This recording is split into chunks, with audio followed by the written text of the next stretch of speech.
Salut à tous, c'est Sully Perfecten, j'espère que vous allez bien. On se retrouve pour la review de WWE Survivor Series 2023, le dernier pay-per-view de la WWE cette année.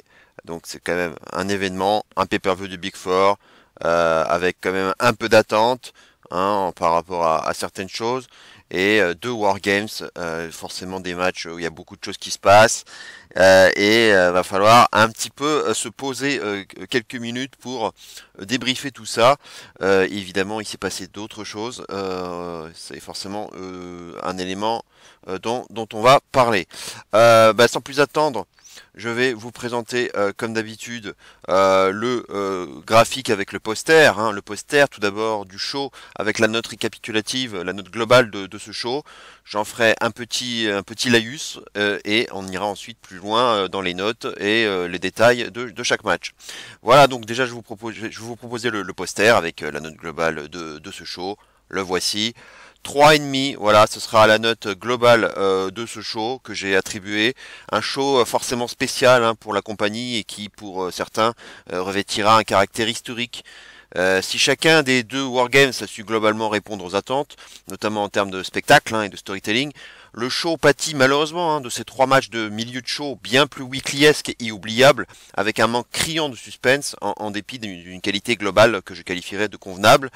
Comme si finalement ces trois matchs avaient servi de long intermède entre deux Wargames, le temps de reprendre ses esprits, aller faire pipi, commander sa bière et regagner son siège, consultant son smartphone de temps à autre, en attendant le gros main event avec le retour programmé d'Orton, et qui sait, soyons fous, le retour de l'enfant prodigue, dont le nom fut scandé tant de fois pendant le show, et ce plus que de raison même, chose que je déplore malheureusement, à l'image de ce désir incessant et fatigant de vouloir à tout prix voir des tables être ressorties durant les Wargames matchs. C'est donc tout ce milieu de show qui vient faire de ce pay-per-view un bon show globalement, mais pas un excellent show, en dépit de retours qu'on y aura vu, sans oublier celui de R-Truth, bien plus anecdotique, il faut le reconnaître, bien qu'il fasse aussi plaisir, car je ne tomberai bien sûr pas dans le piège d'AEW All Out 2021, largement surnoté à l'époque, en grande partie grâce à la double arrivée d'Adam Cole et Bryan Danielson en fin de show, comme si tout à coup on oubliait que les matchs qu'on y avait vus n'étaient pas tous des plus réussis.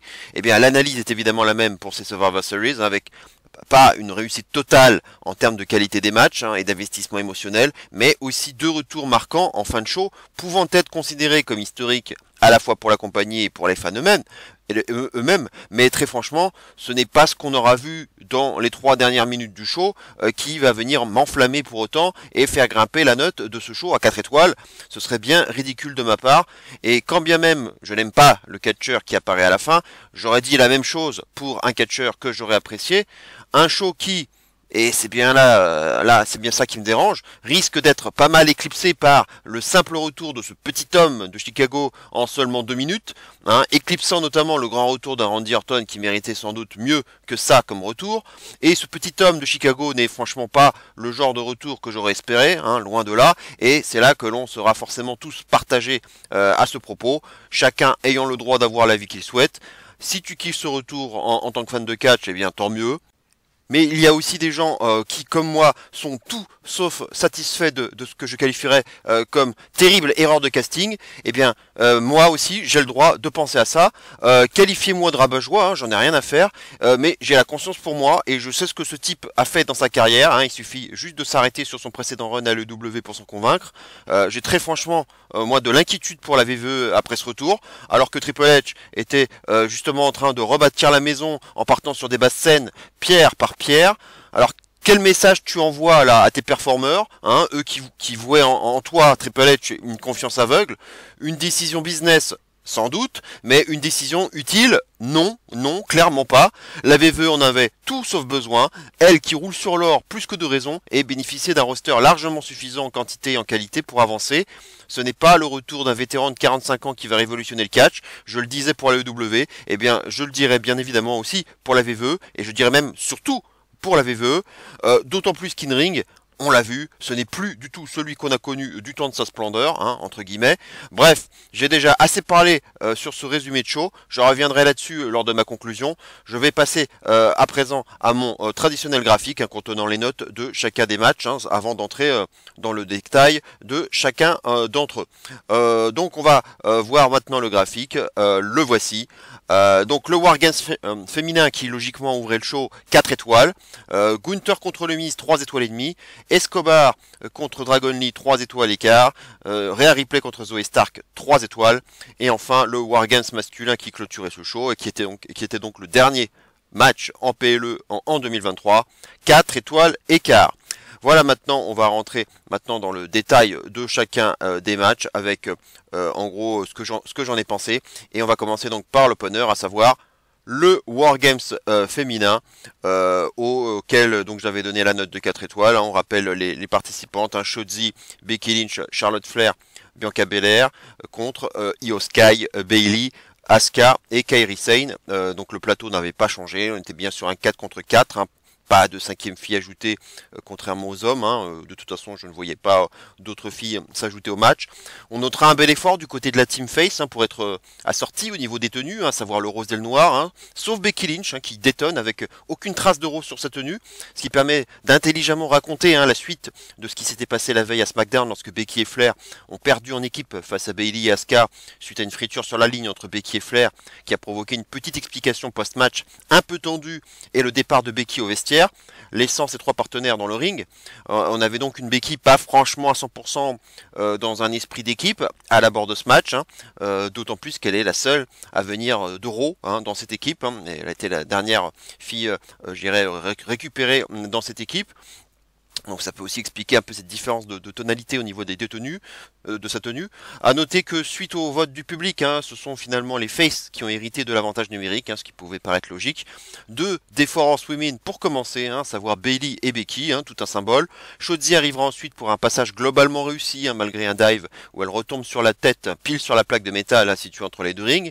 Un début de match que j'ai trouvé quelque peu mou et poussif, hein, ça c'est davantage animé lorsque Kairi et Io Sky sont entrés. Joli insane elbow hein, de Kairi assisté par Io que je n'avais encore jamais vu porter ainsi. Évidemment, Io Sky va encore nous créditer de son saut suicide depuis le haut de la cage hein, et directement inspiré du même saut qu'elle avait déjà fait lors du Wargames de NXT TakeOver hein, il y a 2 ans de cela en plongeant sur tout le monde. Non sans avoir mis une poubelle sur la tête avant cela. Visuellement, ça fait son effet hein, et elle le sait, elle le fait toujours très bien. Petit coup de gueule hein, contre le public hein, du Chicago, hein, franchement lassant, hein, comme je le disais en introduction, à l'image de tous les publics smart d'ailleurs, à savoir plus intéressés par la sortie d'une table de sous le ring que par n'importe quel autre spot du match. Dès qu'Asuka sortait des kendo sticks de sous le ring, le public huait et il a suffi qu'elle sorte la table pour faire popper le public. Hein. La table, hein, c'est vraiment l'accessoire le plus over du monde du catch. Hein, et ce ne sera pas la seule fois du show que le public insistera avec ses demandes de table incessantes. Hein. Le moonsault de Charlotte Flair du haut de la cage hein, n'était franchement pas une bonne idée. Hein, déjà parce que ces moonsaults ne sont pas de vrais moonsaults, hein, mais des backflips qui la font retomber sur ses pieds. Hein. Mais en plus parce qu'elle aurait vraiment pu se faire mal à la jambe droite hein, sur la réception. Hein, c'était pas beau à voir. Il aura suffi d'un double travail à deux entre Flair et Becky pour soudainement retrouver de la cohésion entre elles et finir par un câlin, hein, celui de la réconciliation, hein, du moins pour le moment. Le contre des 2 genoux de la part de Becky sur Kairi Sane, suivi directement du désarmeur sur le bras endolori, était un bon spot du match. Bayley aura tout de même hein, sauvé Io Sky d'un figure 8 en portant un elbow drop, sauvé aussi Kairi Sane de ce même désarmeur dont je parlais en portant un coup de genou sur Becky et aussi sauvé Asuka en brisant un pin effectué par Shotzi.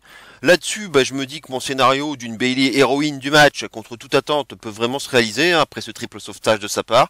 L'esquive de Shotzi sur le mist d'Asuka après en avoir pris un la première fois, hein, suivi d'un coup d'extincteur de Belair hein, pour enfumer Asuka. C'était un spot que j'ai trouvé plutôt bien réalisé et amusant hein, visuellement parlant.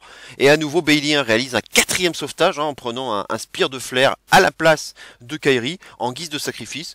La fin de match m'a moins plu, je dirais, avec Bayley isolée et livrée elle-même face aux 4 faces, se prenant un manhandle slam par Becky depuis la deuxième corde, pas franchement bien exécuté, et surtout les trois japonaises ne me semblaient alors pas franchement assez sonnées pour rester au sol comme ça sans intervenir, puisque Asuka se sera juste fait enfumer par un extincteur. Kairi aura pu éviter le spear de Flair grâce à Bayley, et aura donc été intacte et aura eu le temps même de récupérer de la big boot de Charlotte, et Io Sky aura juste pris un Tiger Suplex par Shotzi en guise d'ultime bump encaissé. Les trois auraient donc dû avoir encore un peu d'énergie pour aller sauver Bayley, à moins qu'on nous raconte que les japonaises aient fait exprès de laisser filer le match à la fin pour offrir Bayley en pâture à l'équipe adverse. Je n'ai pas été un grand fan de cette fin de match en tout cas. Maintenant, si on me prouve dans l'histoire plus tard dans les weekly que tout cela a été fait exprès, ok, là je dirais très bien, c'était une bonne écriture. Donc c'est vraiment seulement les prochaines weekly qui vont qui nous diront avec du recul si cette fin de match était faite à dessein ou non quoi. Si c'est le cas, donc ça posera forcément question au vu des 4 sauvetages de Bayley dans ce match, qui malgré la défaite aura tout de même bien joué son rôle comme je l'avais évoqué dans mes pronos, mis à part le fait qu'au final Bayley perd, contrairement à mon prono. Cependant Bayley la veille à SmackDown et lors d'une interview à SmackDown Lowdown quelques heures seulement avant le pay-per-view, elle faisait preuve de beaucoup d'arrogance, ce qui pouvait peut-être être le signe d'un mauvais résultat lors de ce match, et c'est peut-être ça qui m'aurait peut-être fait changer d'avis, mais je l'ai pas fait au final. Ce genre de match, en tout cas, n'est jamais facile à évaluer, mais j'ai donné un solide 4, donc 4 étoiles, car malgré quelques mollesses avant l'arrivée de Kairi et Io Sky, le match a pris une bonne dynamique par la suite, avec un bon storytelling entre Becky et Flair d'une part, finalement réconcilié en plein match, et d'autre part, une Bayley auteur d'un quadruple sauvetage qui ne pourra forcément pas être occulté lors des prochaines weekly, en dépit de sa propre défaite, ce qui pourrait alors lui accorder peut-être un peu de crédit auprès de ses collègues, même si leur manifeste passivité en fin de match peut aussi poser question. Une victoire de la Team Face donc qui permet d'avoir dans la globalité de ce pay-per-view un show pas trop gourmand en victoire heel, comme je le pressentais, mais qui me surprend tout de même un petit peu dans la mesure où la déchéance programmée de Bayley avait largement le temps d'être racontée dans l'optique de Mania 40, à moins que finalement la VVE ne se décide à la faire intervenir bien plus tôt que prévu, quitte à déjà faire un match au Rumble ou au Chamber avec une Bayley face pour l'occasion, on verra bien. Bref, quelques spots sympas, plusieurs armes utilisées, du storytelling, moins la sensation aussi traditionnelle d'avoir des filles qui font dodo à l'autre bout de la cage pendant que les autres faisaient le boulot, une mise en avant relativement bien équilibrée de chaque protagoniste, notamment une Shotzi que j'ai trouvé finalement meilleure que prévu. Asuka m'a peut-être semblé un peu plus effacée du côté des heels. Globalement du bon boulot réalisé, même si c'était loin d'être un match en tout point parfait, ce qui est généralement difficile à faire dans une stipulation pareille. Un match qui m'a même paru meilleur lors du second visionnage en direct, car ça permettait aussi de voir plus de détails, pas forcément aperçus en direct. Et donc ça c'était bien, même si vous l'avez pas vu une deuxième fois, je vous conseillerais même de le faire. Vous auriez peut-être quelques surprises, même agréables surprises, lorsque vous allez revoir ce match. On va passer maintenant au match suivant. Gunther contre le Miz, donc pour le titre intercontinental bien entendu. 3 étoiles et demie pour la note. J'ai vu ni plus ni moins que ce que j'attendais comme match, et même peut-être un peu mieux, avec un Miz qui a su sortir le meilleur de ce qu'il avait à offrir, comme on a pu déjà le voir de temps à autre dans sa carrière. Un Miz qui a même plutôt bien œuvré techniquement, en s'attaquant à la jambe gauche de Gunther, le préparant alors possiblement pour son figure 4. Également une belle écriture que j'ai pu constater et qui a été aussi reprise par un très bon Corey Graves durant ce match, avec ce double clin d'œil à Bret Hart lorsque le Miz porta le figure 4 autour d'un poteau et un pin avec appui contre le turnbuckle, comme Bret Hart avait pu le faire pour prendre le titre intercontinental à Roddy Piper notamment. Ça fait en effet écho à la promo du Miz à Raw, qui évoquait ses idoles d'enfance, anciens champions intercontinentaux, dont Bret Hart faisait partie. J'aurais cependant encore plus apprécié qu'il rende hommage à d'autres noms qu'il a évoqués dans cette promo, tels que Rick Rude, Randy Savage ou bien Mr. Perfect, c'est dommage. Excellent moment également lorsque le Miz retire la protection du coin pour porter un low blow à Gunther et enchaîner avec un Skull Crushing Finale, n'oublions pas qu'il reste un gros opportuniste avec encore quelques manœuvres heal à son arsenal malgré son récent face turn, et qui a permis aussi de susciter une énorme réaction du public qui a vraiment cru à ce moment-là que le Miz pouvait gagner là-dessus. Ce fut le plus gros frisson de ce match assurément, mais Gunther demeure le plus fort à l'arrivée en s'imposant avec un Boston Crab bien aidé par un genou venu s'écraser sur le dos du Miz. C'est le seul petit reproche que je ferai à ce match, car j'ai trouvé cet abandon du Miz quelque peu abrupt, rendant cette fin de match un peu rushée. C'est ce qui m'empêche de donner un 3,75 à ce match, mais quoi qu'il en soit, un 3,5, ça a été à mon sens déjà une très bonne note pour cette affiche qui a réussi à bien m'embarquer dans l'ensemble, avec un bon travail à la jambe, des références intelligentes à Bret Hart, un earfall frisson, histoire d'y croire au moins une fois, mais un Gunther une nouvelle fois trop fort à l'arrivée. J'aurais aimé aussi que ce travail à la jambe ait pu permettre au Miz d'appliquer au moins une fois son figure 4 au centre du ring, en dehors de celui qu'il a pu porter autour du poteau, ce qui aurait aussi pu permettre de frissonner une fois de plus. Pas d'intervention d'Imperium à signaler également, c'est très bien comme ça. Bref, un match qui permettra sans doute au Miz de gagner le respect de Gunther, et j'ai hâte de voir quelle sera la suite des opérations pour Gunther, ainsi que pour le Miz. Un solide match, bien que manquant cruellement de suspense, et ressemblant plus à un très bon match d'Euro qu'à un très bon match de pay-per-view, mais on verra que ce ne sera que le début d'une série de 3 matchs pour lesquels le même constat pourra être fait. On passe au match suivant. Santos Escobar contre Dragon Lee, 3 étoiles écart. Eh bien, moi qui déplorais une affiche loin d'être de niveau Survivor Series entre Carlito et Escobar, à la base, je suis content que les choses aient évolué à SmackDown lorsque Escobar s'est finalement attaqué au bras droit de Carlito, l'empêchant alors d'être cleared à temps pour les Survivor Series, remplacé finalement par Dragon Lee, venu aider Carlito en coulisses pour ensuite demander à Nick Aldis de le remplacer au pied levé. Une affiche qui donnait alors bien plus envie, même si très franchement elle a beaucoup manqué de build-up, et je suis peu friand de ce genre de build-up express fait seulement 24 heures avant le pay-per-view. L'occasion en tout cas d'offrir une belle exposition aussi bien à Dragon Lee qu'à Escobar, deux représentants d'illustres familles de catch mexicain, le tout dans une affiche inédite, toute promotion confondue, y compris la AAA, c'est aussi une chose à souligner. Un Escobar nouvellement heel est bien plus intéressant ainsi, tel que je l'avais apprécié à la NXT, que j'attendais de retrouver avec impatience dans le main roster. Petit rappel à la blessure à la jambe de Rey Mysterio, lorsqu'Escobar tentera la même manœuvre en bloquant la jambe de Dragon Lee contre les escaliers d'acier à l'extérieur, mais sans succès. Escobar continuera son travail de heel en tentant d'arracher le masque de son adversaire, un move ultra classique mais qui marche à tous les coups dans le catch. À noter aussi de beaux échanges de high knees portés à la manière un peu de Kenny Omega. Dragon Lee a plutôt généré de bonnes réactions du public lors de ses comebacks avec de belles manœuvres telles que le Tope con Hilo, le double stomp de la troisième corde, le sit-out powerbomb ou bien le Rekan Rana porté à l'extérieur du ring. Santos Escobar n'est pas en reste avec un très beau Frankensteiner, le Canadian Destroyer, suivi de son Phantom Driver victorieux. Là encore, on a la sensation que cette fin de match fut un poil brutal et on aurait bien sûr aimé que ce match dure davantage que ces 8 petites minutes allouées. Un bon match de luchador, mais là également le suspense fut limité et on aurait pu voir le même du côté de SmackDown à l'image des 2 bons matchs offerts par Dragon Lee face à Cedric Alexander dernièrement. 3 étoiles écart donc pour ce bon petit match, un joli cadeau offert aux 2 hommes dans un pay-per-view du Big Four qui donnera du momentum aussi bien aux vainqueurs qu'aux perdants, mais ça manquait clairement de build-up, de suspense et d'investissement émotionnel pour mériter de figurer dans cette carte des Survivor Series. Voilà, on va passer maintenant au match suivant. Rhea Ripley contre Zoey Stark pour le Women's World Championship. À l'image des 2 matchs précédents, j'ai eu l'impression d'avoir vu un bon petit match de weekly, et encore, celui-ci fut même en dessous des 2 précédents. Non seulement le suspense était déjà plus que limité avec une Zoey Stark qui puait la challengeuse de transition, mais jamais personnellement, durant ce match, je n'aurais vibré une seule seconde en me disant que Zoey Stark pouvait créer la surprise.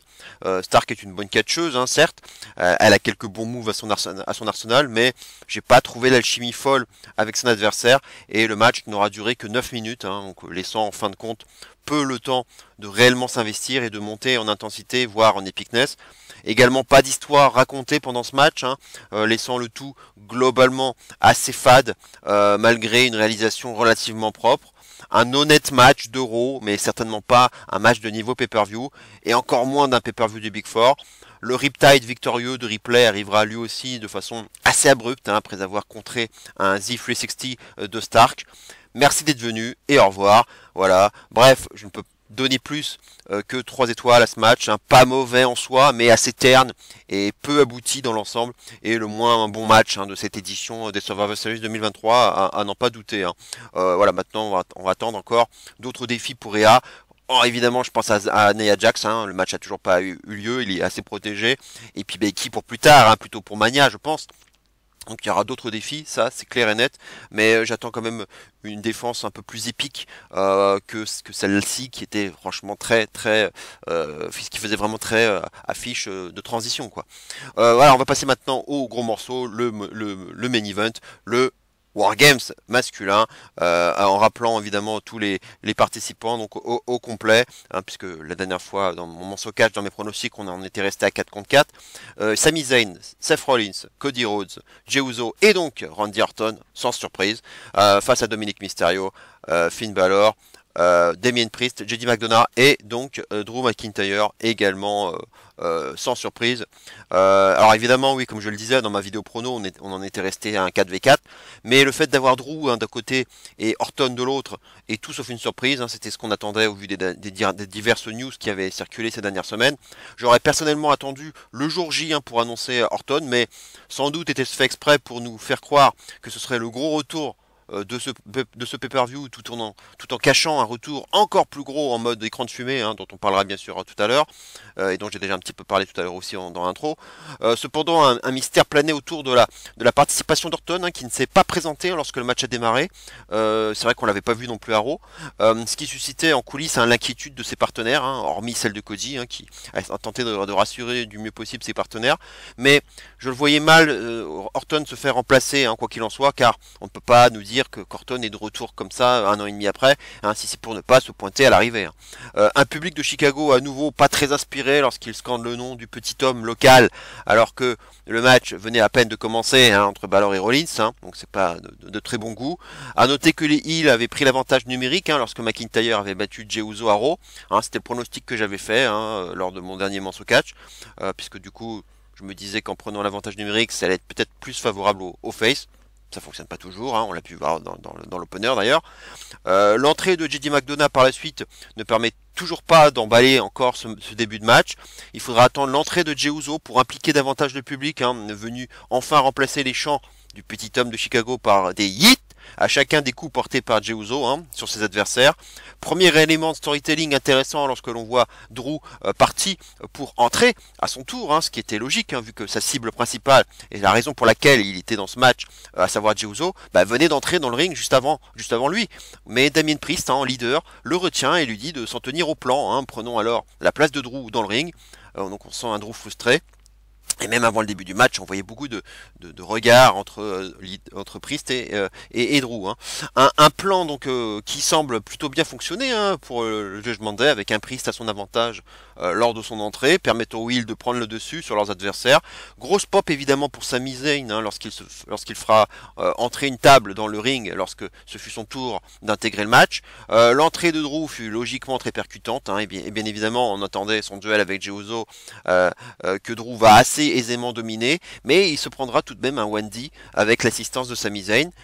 Cody arrive à son tour avec un joli clin d'œil à ce fameux Hell in a Cell match, hein, entre Cody et Rollins, lorsque Cody va sortir un bull rope que Rollins va venir tenir à son tour, hein, ce qui permet de rappeler à la fois leur grosse shoot de l'an dernier et de faire un clin d'œil, hein, à Dusty Rhodes, l'inventeur du Wargames en 1987, et comme il se l'était promis à Raw lors d'un segment backstage, Cody et Rollins rappellent alors que les tensions devront être mises de côté, hein, juste le temps d'une soirée, hein, permettant alors aux deux de collaborer en utilisant le bull rope à leur avantage sur leurs adversaires. On remet de la bonne hit, hein, lorsque Dominic entrera à son tour dans le ring, hein, en tant que dernier membre de son équipe. Les Heels reprennent alors l'avantage, hein, Priest et Drew arrivant même à collaborer en portant un triple chokeslam, hein, Rollins, Cody et Sami. Rollins se prend ensuite un Razor's Edge, hein, sur une table par Priest, hein, la table s'écroule, et alors que c'était au tour d'Orton, donc le dernier membre du match à entrer, le dernier participant à entrer sur le ring, Rhea arrive alors par surprise avec la mallette, hein, pour que Priest puisse cacher, sauf qu'Orton finira par arriver, hein, évidemment, sans trop de surprise. Le plan de Rhea avec le cash-in permet alors de mieux comprendre pourquoi la WWE a opté pour l'absence d'Orton de ce match jusqu'à la dernière seconde, hein, afin d'offrir au Judgment Day la possibilité de s'infiltrer dans la brèche pour aller cacher en pensant qu'Orton ne se pointerait jamais, le tout donc à ce moment-là avec un avantage numérique de 5 à 4. C'est un peu tiré par les cheveux, hein, et c'est pas trop ce que j'aurais fait en termes de booking, mais ça peut se tenir si on a, on va dire, un peu d'indulgence. Grosse pop évidemment hein, pour Orton, hein, et bonne shape également. On sent bien qu'il a levé de la fonte et s'est préparé comme un malade hein, pour son retour. Beau face-off forcément entre Orton et Drew, hein, ancienne grosse feud de 2021, très bien résumé alors par Michael Cole. Le quintuple dripping DDT de la Team Face à la manière d'Orton fut un bon moment aussi de ce match par la suite. Orton se prépare alors pour un RKO, bien que cette prise l'ait pas mal usé au niveau du dos hein, et presque mis fin à sa carrière. Mais il est intéressant de voir qu'il se tourne alors du côté de Jey Uso, ce qui est un joli clin d'œil au fait qu'on n'avait pas revu Orton à l'écran depuis le beatdown de la Bloodline sur Orton il y a 1 an et demi de cela. Orton fait alors signifier à Jey Uso qu'il n'a pas oublié, mais Jey arrive à sauver Orton en portant un super kick à Priest, et Orton portera son tout premier KO depuis son retour hein, à Dominic hein, sous une grosse pop. Les finishers pleuvent alors du côté de la Team Face. McDonald se retrouve alors isolé et tente de s'enfuir de la cage, mais Sami et Rollins veilleront au grain avec sans doute le plus gros spot du match hein, lorsque McDonald sera projeté depuis le haut de la cage pour qu'Orton récupère les miettes avec un RKO en plein vol.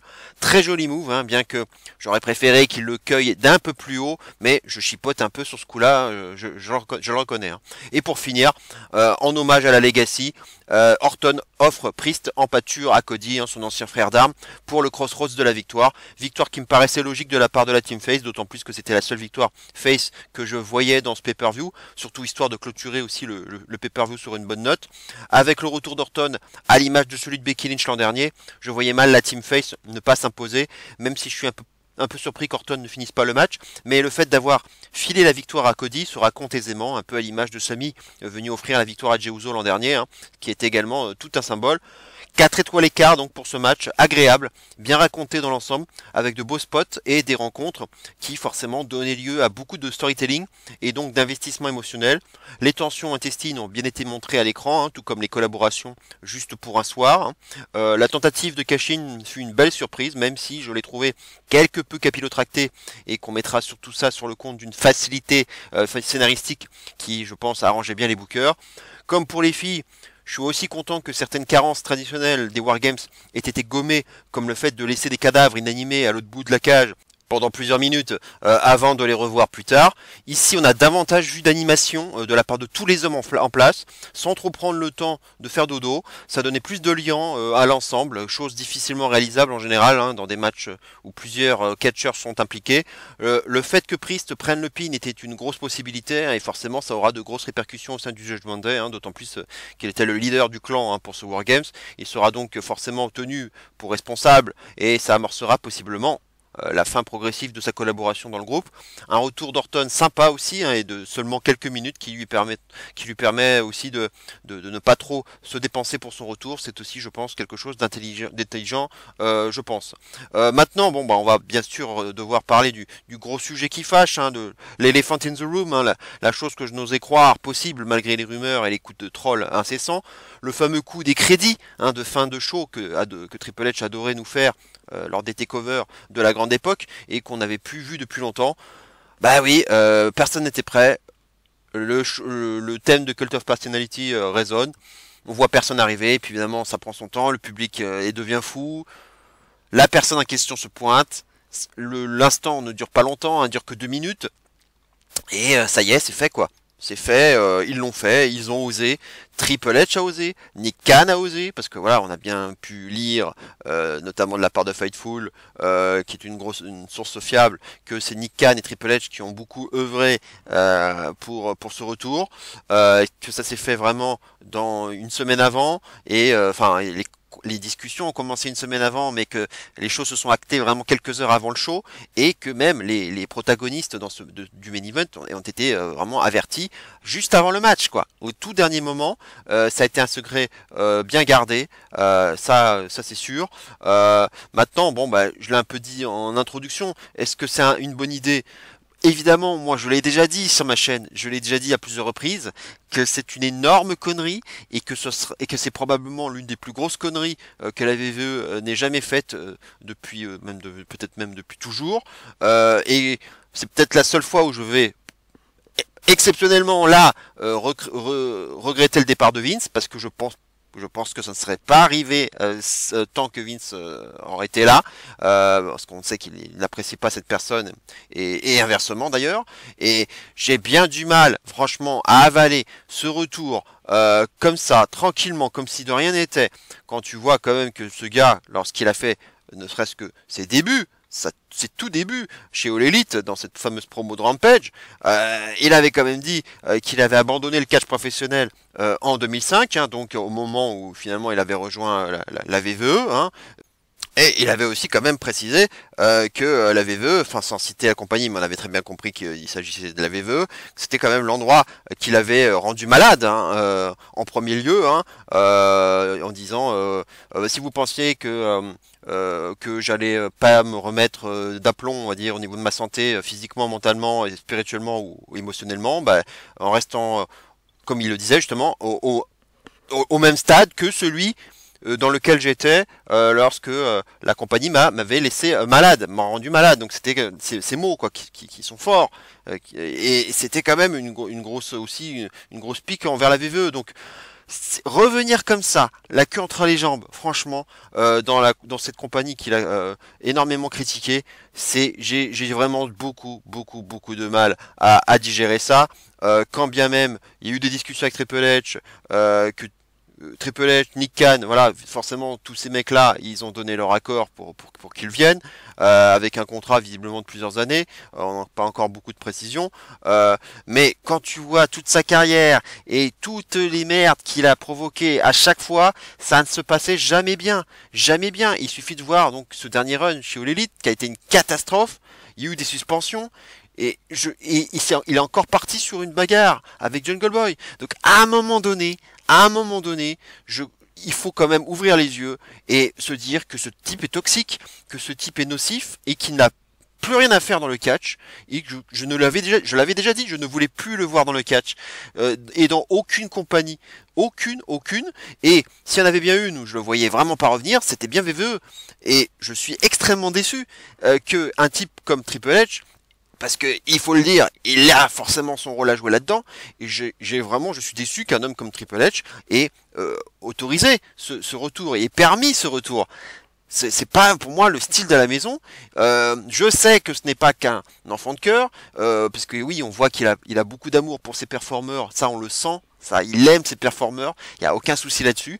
Mais il y a aussi malheureusement un autre aspect qu'on oublie, c'est que c'est aussi un businessman. C'est un patron et il voit aussi l'aspect business là-dedans. Maintenant, moi, je le répète comme je l'ai dit en intro, est-ce qu'ils avaient vraiment besoin de ça? Non. Il n'avait pas besoin de ça. C'était absolument inutile. Le mec, il est en fin de carrière, il est rouillé dans un ring. Ça sert à rien. Ils roulent sur l'or. Ils ont un deal avec l'Arabie Saoudite qui met bien l'entreprise sur des années. Je veux dire, et ils se font un pognon de malade, Qu'est-ce qu'ils ont besoin de ramener ce type? Ça n'a strictement aucun sens. On n'a pas besoin. On n'a pas besoin de le voir dans cette compagnie, comme on n'avait pas besoin de le voir chez All Elite, et comme on n'a pas besoin de le voir nulle part ailleurs. Voilà. Donc évidemment que je suis énervé, et évidemment que c'est une mauvaise nouvelle pour moi. Voilà, comme je le disais, vous avez tout à fait le droit de vous hyper, d'être content en tant que fan de catch, parce que ce type-là, il vous a fait rêver. Moi aussi, je l'avoue, je l'ai apprécié à une époque. Je le trouvais cool, voilà, le mec qui s'imposait comme ça, comme une alternative, comme un rebelle face à l'autorité. Ouais, ça fonctionnait bien, mais c'était il y a de nombreuses années. Et malheureusement, on a accès maintenant à Internet, on a accès à diverses informations, et on sait que ce type a aussi commis beaucoup de conneries dans sa vie. Et on le voit backstage, il y a toujours un problème avec lui. Et ça me casse, vraiment ça me casse les bonbons de voir qu'une compagnie qui commençait à se reconstruire comme Triple H est en train de le faire, avec on le sentait un bon état d'esprit, une bonne ambiance au sein du roster, qu'un mec puisse être un loup puisse rentrer dans la bergerie et qui quitte une bergerie pour arriver dans celle-ci et qu'on lui ouvre la porte et qu'on lui dresse le tapis rouge. comme si de rien n'était, en se disant que cette fois-ci les choses vont être différentes et qu'on va savoir mieux gérer ça que la compagnie d'en face. Parce que si c'est ça l'idée, c'est un peu de provoquer la EW en disant ah vous n'avez pas su le gérer, et ben nous on va y arriver, on va vous montrer comment il fallait faire. Vous nous avez fait là une grosse annonce avec votre blockbuster là avec Will Ospreay, et ben à côté là nous c'est arrivé, ça c'est un vrai blockbuster, voilà la différence. Si c'est juste ça, franchement c'est petit et je trouverais ça très très très décevant de la part de la VVE de faire ça et de s'abaisser à ces gamineries et à cette énième guéguerre de compagnie. J'ai plus envie de voir ça, c'est stupide et puis ça va encore foutre la merde sur les réseaux sociaux entre les fans de ce type et les anti de ce type. Bref, ça ne va faire que de remettre de l'huile sur le feu et également aussi opposer les pros l'élite et les pros VVE. Bref, ça ne va pas dans le bon sens pour moi ce retour. C'est une énorme connerie et évidemment que j'espère me tromper. Et si je serais le premier à le dire, si tout se passe bien, je dirais bah bravo Triple H, c'est un coup de génie. T'as réussi à bien gérer ce type qui est pourtant un sacré con, voilà, il faut le dire. Si tu y arrives, eh ben bravo. Franchement, j'applaudirai des deux mains. Mais très franchement, vu le nombre incalculable de casseroles qu'il a au cul, je suis désolé, et ben moi je fais partie des mecs pessimistes. Voilà. Je ne peux pas avoir d'autre état d'esprit et d'autres réactions que de dire que je suis pessimiste. Et j'aimerais bien que ça se passe bien, évidemment, mais malheureusement je ne peux pas. Là je ne me réjouis pas. Je ne suis pas dans un mood enthousiaste. J'ai pas envie de popper. Là quand la musique a retenti à la fin de ce show, j'ai été bouche bée, j'ai pas bougé, je suis resté impassible. Impassible. Et bravo, tant mieux pour vous si vous avez popé. Hein. Ça c'est très très bien. Hein. Ça vous provoque des émotions, tant mieux, tant mieux. Moi j'en ai pas parce que je n'avais pas envie de le revoir. Et surtout pas dans cette compagnie-là, qui je pensais une compagnie dont je pensais qu'un retour en leur sein était impossible. Eh bien ils le font. Ils le font. Uniquement pour du business. J'ai vraiment franchement mais c'est stupide, c'est nul à chier, ça n'a aucun intérêt. Et on a vu évidemment les réactions de Seth Rollins. Alors work ou pas work, moi ça me semble quand même très franchement sincère cette réaction épidermique, parce que oui il avait déjà dit dans le passé qu'il l'aimait pas, qu'il le trouvait égoïste, qu'il ne donnait rien et qu'il ne faisait que prendre mais sans jamais rien donner en retour. Donc Rollins avait quand même beaucoup critiqué CM Punk. Vu sa réaction, aucune caméra VVE hein, n'avait filmé la scène, ce n'était que des caméras amateurs qu'on a pu voir sur les réseaux sociaux, et vu son état, où il était hors de lui, où il y avait de la sécu, et surtout, quand tu vois que même les commentateurs eux-mêmes, Corey Graves et Michael Cole sont là pour essayer de le calmer, permettez-moi de me dire que j'ai bien du mal à croire en un work quand je vois tout ça, et c'est déjà quelque chose qui m'inquiète beaucoup. Le mec vient d'arriver et on a déjà ce problème. Alors s'il y a une part de work, eh bien, bien, tant mieux. Et si c'est pour utiliser, mais je suis sûr qu'il y a une énorme part de vérité dans tout ça, et que Seth Rollins n'apprécie réellement pas cet homme, quoi. Ça se sent. Enfin, on l'a vu cette réaction qui est quand même assez incroyable. Et il suffit aussi de voir, maintenant ça casse carrément le kayfabe. Alors même si c'est plus des caméras de VVE qui filment, mais on le voit, les mecs du Judgment Day dans la cage, tout penaud, et à côté il y a les faces qui sont dedans, et là voilà ils sont comme ça, tout penaud, et t'as Orton sur une chaise. Là il y a plus de rivalité, il y a plus rien. Enfin là on sort complètement du kayfabe là à ce moment-là, et il y a cet incident. Moi j'appelle ça un incident qui se produit seulement quelques secondes après le retour de cette personne. Et ben ça promet, et moi j'ai déjà très peur de ce qui va se passer. J'ai même déjà peur qu'il y ait carrément une grève, que certains pètent un câble et disent non, je ne veux pas voir ce mec dans notre compagnie, dans notre roster, je ne participerai pas à ce show tant que ce mec là sera là, et même Carolins, je serais même pas surpris de sa part, qu'il nous fasse un peu une Banks Naomi en disant, en allant dans le bureau de Triple H, en disant tiens, tu le veux là, tu vois le titre là, eh ben je te le dépose. ben, j'en ai plus rien à faire. Maintenant, tu te démerdes, je te le donne, et moi, je me casse. Voilà. Et j'emmène Becky avec moi. Voilà. Mais ils en sont capables, hein. Ça peut arriver cette histoire. Et si c'est pas lui, ça sera d'autres personnes. Parce qu'il n'y a pas que lui hein, qui n'apprécie pas cet homme. Et il y a aussi, faut pas oublier aussi que Drew McIntyre s'est barré énervé aussi. On en parle peu, mais il s'est aussi barré. Alors apparemment, ce n'est pas que lié à cette personne. Il y a aussi d'autres éléments dont on ne dispose pas. Mais il s'est barré énervé, donc ça aussi, ça peut poser question. Bref, il y a quand même déjà des éléments qui sont quand même peu reluisants. Et quand je vois le pédigré de cet homme, permettez-moi de me dire que je suis pessimiste. Voilà, je l'ai déjà dit plusieurs fois, mais je le répète, je suis pessimiste. Et finir l'année 2023 chez VVE avec cet homme, alors ça c'est quand même la grosse surprise, l'énorme surprise même de ces dernières années, c'était vraiment pas une bonne surprise et une bonne façon de clôturer l'année. Certains vont être contents. Ça a permis à Cage Match là, d'avoir des notes de fou, là, un 9 sur 10 de moyenne à ce pay-per-view. C'est évidemment un show énormément surnoté, qui vaut mérite pas 9 sur 10, hein, je suis désolé. Ça vaut bien moins que ça. Autant les notes sur les différents matchs, globalement je les rejoins, mais la note globale du pay-per-view, elle est entièrement surnotée et entièrement, je dirais, portée et pondérée par l'émotion et par les retours, et notamment la fin. Et voilà, et je vois les commentaires, les gens citent son nom, les gens sont contents. Donc il y a ça qui rentre en ligne de compte, je vous l'avais dit, c'est la jurisprudence All Out 2021, c'est pareil.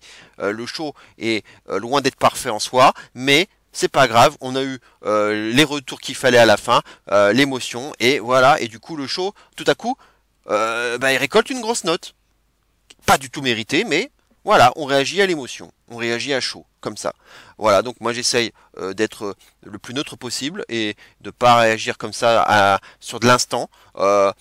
J'ai revu le pay-per-view, donc voilà, j'ai largement eu le temps de refroidir, de prendre mon temps, de revoir les matchs et d'analyser les choses. Et non, le show il est correct, mais c'est pas un show, c'est pas un banger de show. Voilà, je vous l'ai dit, c'est 3 matchs de milieu de show en font un show, ouais, sympa, mais c'est pas le top show de l'année. Certains on considère déjà ça comme l'un des meilleurs shows de l'année, et ceux toutes compagnies confondues, grand bien leur face, mais moi ce n'est pas mon analyse des choses, ce n'est pas ma vision. Voilà, chacun se fera sa propre opinion. Et évidemment, je vous invite à apporter votre commentaire en dessous de ma vidéo, hein, bien sûr, pour en parler, parce que forcément c'est un sujet qui va beaucoup être évoqué sur les réseaux sociaux et ailleurs. Forcément, c'est toujours pareil. Ça, c'est les gens un peu comme ça là, qui divisent. Qu'on parle d'eux en mal ou en bien, au final on parle d'eux quoi. Et c'est ça, malheureusement, c'est que ça occulte beaucoup le grand retour de Randy Orton, qui était quand même censé être quand même le moment phare de ce show. Et ça me fait chier pour lui, et il méritait mieux que ça, quoi, pour son retour. Et c'est éclipsé par quoi, 2 minutes, 2 minutes de ça, quoi. 2 minutes de ce show qui vont finalement venir éclipser peut-être tout ce qu'il y a eu avant. Tout ce qu'il y a eu avant. C'est quand même dingue. C'est quand même dingue. Donc voilà, moi je suis un peu triste et j'ai pas envie d'être optimiste. Malheureusement, j'aimerais bien l'être, mais je ne le suis pas. Et très franchement, j'ai réfléchi à ce que j'allais faire à l'avenir par rapport à ma chaîne.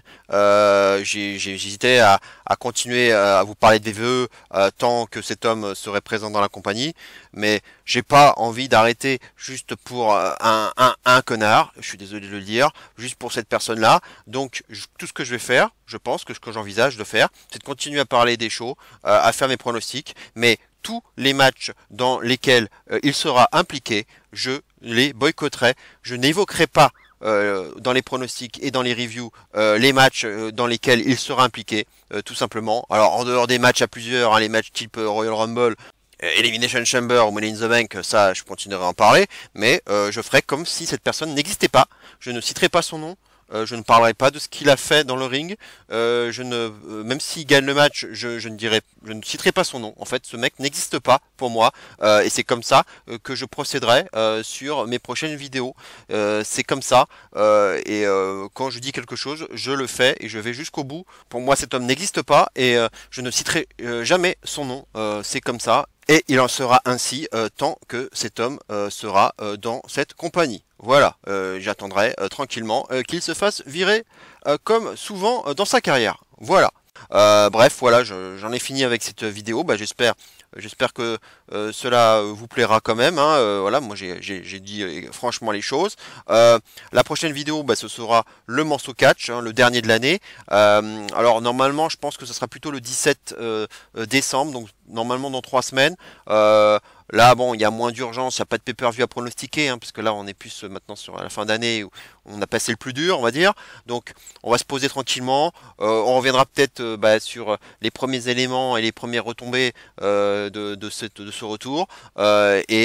Je ferai peut-être déjà un premier petit bilan en sortant peut-être 2-3 tops de l'année, de ce qui s'est passé chez VVE, en plus du top 5 traditionnel, ce qui permettra aussi de faire un bilan un peu plus court lorsque je ferai mon bilan justement de fin d'année traditionnel, si je commence déjà à mettre quelques éléments dans mon prochain morceau catch. Voilà, ça permettra d'alléger le gros bilan de fin d'année. Voilà, en tout cas, merci de m'avoir écouté. Voilà, n'hésitez pas à liker cette vidéo, à vous abonner si vous ne l'avez pas encore fait, et à commenter cette vidéo, ça me ferait très plaisir. Et bien sûr, toujours dans la bienveillance. Hein. On va pas s'insulter, ça reste que du catch. Hein. N'oublions surtout pas que ça reste que du catch. Voilà, merci de m'avoir écouté, portez-vous bien, et d'ici là, bien entendu, n'oubliez surtout pas, et plus que jamais, vive le catch, et zéro miedo. Ciao à tous.